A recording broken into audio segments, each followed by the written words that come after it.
Hello. Is that work? Is this thing on?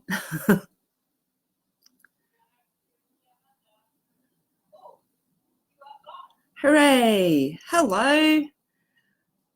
My name's Shaz, and thanks, Julie, for asking me to come and do a live bit on Druids Down Under. I have to have my glasses on because otherwise I can't see my screen. So there you go. I can see them reflecting. So, as I said, I'm from a member of nDraíocht Féin, A Druid Fellowship. Hello. Which is the second biggest Druid organisation in the world that started off in America by Isaac Bonowitz.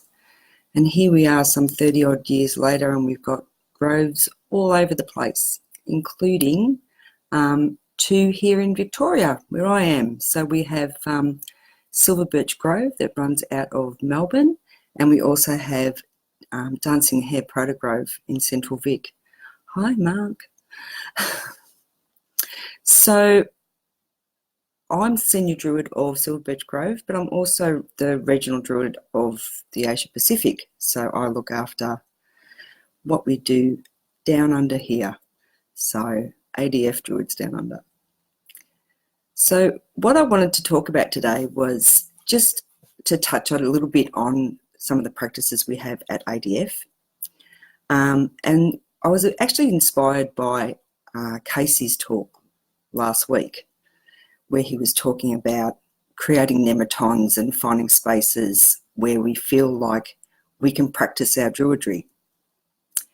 So one of the ways we do that in ADF is creating a sacred centre. Hey, Casey, I'm talking about you.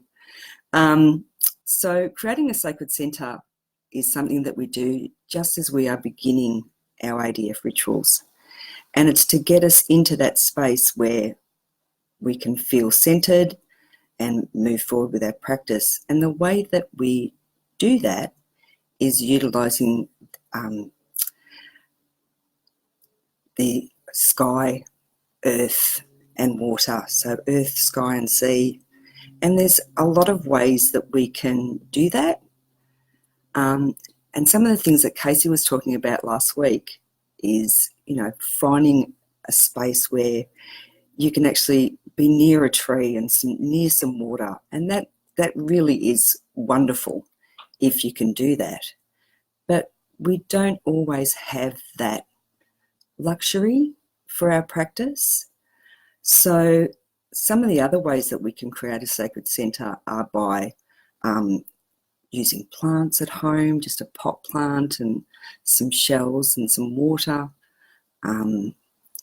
If one of the things that I've found really useful is I've just got a little, I might actually show you what I use in my little takeaway kit that I use when I can't actually hug a tree. So in my little portable altar, I have this lovely bit of citrine, and that's the earth that I utilise. And then I have a shell that sometimes I also use as an offering bowl. So that's just a good old oyster shell. And an acorn. So for me, that's the acorns in the tree, and that helps me sync with the sky. So when we begin that and find that space, I can still see my glasses, it's distracting me, being all shiny. It's just a really wonderful way of centering ourselves. And some of the other ways that we do that in ritual, particularly at Silver Birch Grove, is by telling different stories. So when we're celebrating the high days, whether it's one of the equinoxes or solstices or one of the high days like Lanasa or Samhain, we talk about what's happening in the world at that time. So we create the sacred centre by talking about what's happening around us, what the trees are doing, and where we have our nematon at Silver Birch Grove, we're actually near a creek. Glasses wisdom, thanks Josie. So we're near a creek. So depending on the time of year, we can see the level of the creek. In the winter it gets higher, and then we see sort of coming into the spring, that the water is changing, and you get sort of more water from upstream, so it's moving more quickly. And of course in summer there's less. And we can see what's happening with the trees. I know that the calendar that Julie did for her Australia Druid book, which I have a copy of, it's actually made me even more aware of what our native trees are doing here where we are. I actually have a wattle tree out the front of my house that's just covered in yellow. So that's telling me that, hi there, that's telling me that we really are about to have spring and the better weather's going to come. So many different ways that you can create a sacred centre and settle down to what can be the work at hand. So depending on your practice, it's the time when you maybe move through and contact you gods that you work with, or the kindred. We work with our ancestors and the nature spirits and the gods and goddesses. And it really is a really good way to start out. And as we move into ritual, if you think about how we pull all those strands together, then all of those things are then really part of the Earth Mother. So that then is really a lot of the crux of our practice too. We always honour the Earth Mother. And no matter which part we're talking about, whether we're talking about the trees or the sky around us, it's the ground we walk on. It's all of that is the Earth Mother. And so really when you're creating a sacred centre, it does help to sort of move through to that. I always know when spring is coming, when my strawberries are perking back up. That's lovely, Rhiannon. I think we all know that, in terms of calendars, and, calendars tell us that the 1st of September is spring. And I actually know that, when I think back, it was one of the things that helped move me into a pagan path, was the idea that the 1st of September isn't the start of spring. The start of spring is, when we see the trees start blossoming and my irises are up and my jonquils are up and look beautiful. And we had a lot of those on our altar at our last inbox celebration that we had. And wattle is a great signal, Rebecca, because it's bright and noticeable. It does make you pay attention. Hi Marie in South Australia. So the idea that we notice these signals more, and the more connected that we are to the earth, the more we really become aware. And it's really the manner in which we honour our gods and the Earth Mother. It's the idea that the more we practice, the more they're aware of what we need and what we would like to do. So really, being aware of those signs, I think, is incredibly important in the way that we practice our Druidry. So I'm not in the business of telling people how to do things, but I just find that to be really fulfilling and a really good way to move through and be aware of how we practice.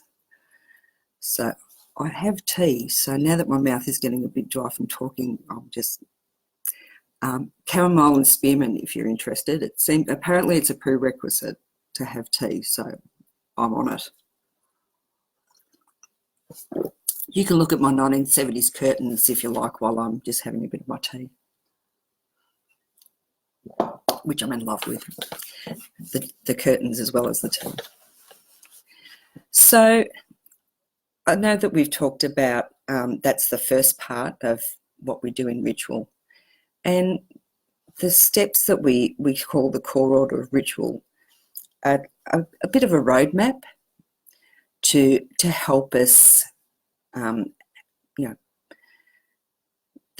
our rights are accessible, and there's a reason that we do the things that we do. So when we move from the sacred centre and honour the Earth Mother, and we settle down to so much orange. Yes, Josephine.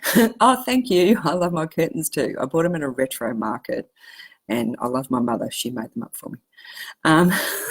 Yes, so much orange. So we move through, we honour the Earth Mother, and then rather than casting a circle, or what we do is we create a space where we open the gates. Everybody's asking me about the orange everywhere, even my hair. So we open the gates using fire, well and tree. So that's our next. Orange is important, Mark. And why that's important is we know that at the high days the veil is that little bit thinner, and we know that if we look at archaeology and what we know about different rites, that the fire, well and tree are really effective use to create a portal where we can keep moving ourselves through to, the day of the occasion and what we're really there to celebrate, or what we're there to do. So, I think I mentioned we held our Imbolc celebration just a couple of weeks ago, and we really spent a lot of time thinking about, we were honouring Bridget as the deity of the occasion, as you would expect at Imbolc, because they're the other signs. I know I sort of get into regional Victoria quite a bit, and you really notice it when you get out of town and you see all the new lambs, and you can see, actually I was noticing a few more calves just this week. So there's a lot going on the land, even though they're supplanted here too, so just as we are. So yes, it was a lovely celebration where Ange led the celebration, and we honoured Bridget, and we honoured the changes of the land and noticed them. And again, I think it's that noticing what's going on, and I think that's what people miss sometimes. And like I was showing you my simple sacred centre, it doesn't need to be big and elaborate to connect. So I really do believe that, just being aware of where your sacred centre is and where you can find that, or how you can accomplish that, is just can be a really fulfilling way to start the path of Druidry and the work of Druidry. So yeah, there you go. So there's a lot of other things that we do in ADF, but that would take a much longer conversation. So, cup of tea time, sorry.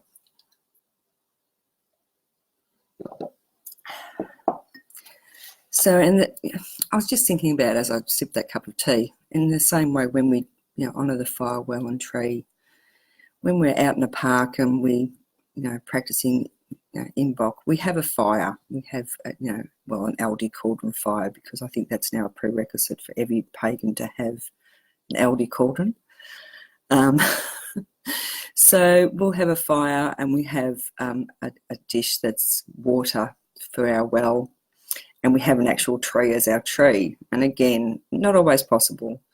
So it's summertime, we actually use a, when it's total fire ban, a battery candle, and because it's safer. Whereas at home, I'm not well, that's not true that I don't light a fire in my backyard, because I do, as you do. But you can have a tea candle. You can have a small dish of water, just like my little shell, and you know, you can have a branch, you know, just a piece of wood that's from a tree that you like, or something that you've found along the way. None of it needs to be difficult and elaborate. And I think that's important, because I know I keep saying that, but it is, because it shouldn't be hard, and it shouldn't need a lot of, it shouldn't be difficult. It shouldn't be you know, something that stops you from pursuing your path, that you can't get out and hug a tree. And yes, other people are asking me how I use my travel kit, and they know that I have a travel kit.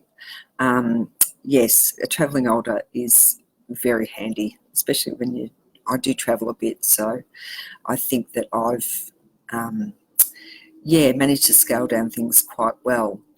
I'm actually looking to make some small, you know, like pieces, just a piece of wood where you can use a wood burner, or, you know, even something that you've heated up.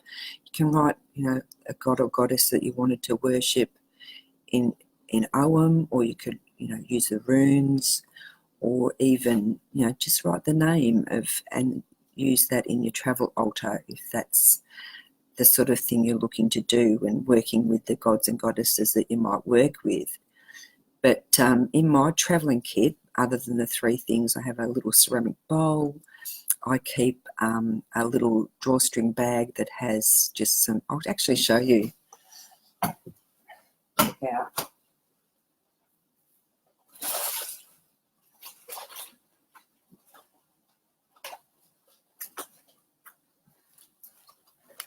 Okay, I'm back.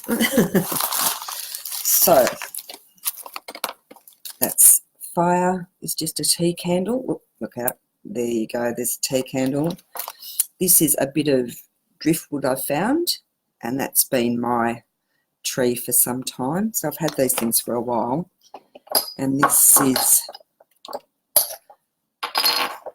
is my little bowl, and they all fit. So my fire, land, sea and sky fit in the bowl.